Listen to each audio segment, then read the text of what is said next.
one told you life was gonna be this way. But as we've been following the Hillary Clinton campaign, the start of this convention is now also dealing with a major controversy over email.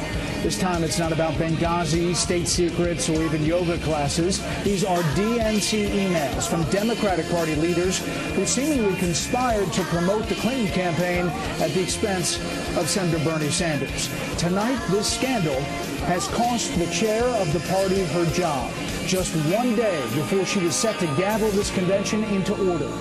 All this comes as a major distraction. On the weekend, Clinton unveiled her pick to join her on the ballot.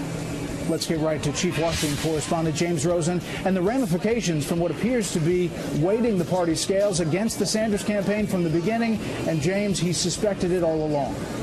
Yes, he did, Brett. Good evening. Debbie Wasserman Schultz's position worsened steadily throughout the day. First, we heard that she would have no major speaking role at her own party's convention. Then it emerged that she wouldn't even chair the proceedings. Finally came the word that she is stepping down as DNC chair after this convention at the end of the week, in return for which she was reinstated as a speaker here and as the individual who will gavel this convention to its open and close.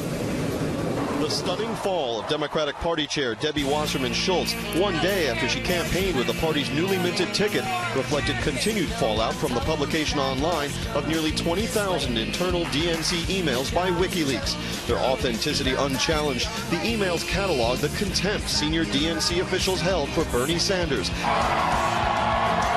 the socialist senator from Vermont, whose upstart campaign captured 22 states and 43% of the vote against establishment favorite Hillary Clinton. When an aide reported to Wasserman Schultz Sanders' vow to remain in the race to the end, the DNC chair replied, spoken like someone who has never been a member of the Democratic Party and has no understanding of what we do.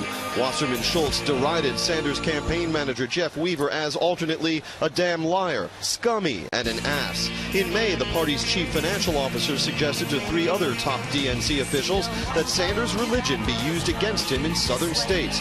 For Kentucky and West Virginia, wrote Brad Marshall, can we get someone to ask his belief? Does he believe in a God? He had skated on saying he has a Jewish heritage. I think I read he is an atheist. This could make several points difference. My Southern Baptist peeps would draw a big difference between a Jew and an atheist. Today, Sanders, who has long clamored for Wasserman Schultz to step down, said he was disappointed by the WikiLeaks revelations, but not shocked. I told you long time ago that the DNC was not running a fair operation, that they were supporting Secretary Clinton. So what I suggested to be true 6 months ago turns out, in fact, to be true. The Clinton campaign cast the emails and the sentiments they captured as irrelevant to the outcome of the nomination battle waged this spring. The DNC's impact in these things is minimal compared to the results. What candidates and campaigns spend and do on the ground, talking to voters day in and day out, that's what determines who wins. And tonight, the DNC announced that DNC Vice Chair Donna Brazile will finish out the election cycle as interim DNC chair. She has served in that position once before, succeeding a fellow there named Tim Kaine. And, of course, she is also a familiar face to viewers of cable news, Brett.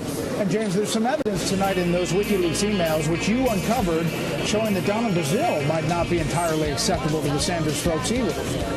That's right, Brett. Buried in these 20,000 emails is an exchange between Donna Brazile and 4 other DNC officials from May of this year. It was in response to an interview request from a reporter named Abby Phillip of the Washington Post, who wrote, wanted to ask you about this fight between the Sanders camp and DNC over adequate representation on the platform committee and others ahead of the convention. That was forwarded to DNC officials, to whom Brazile then replied, and I quote, I have no intentions of touching this.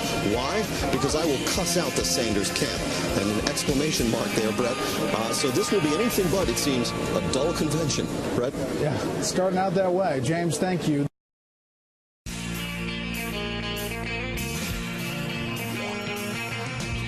No one told you life was gonna be this way.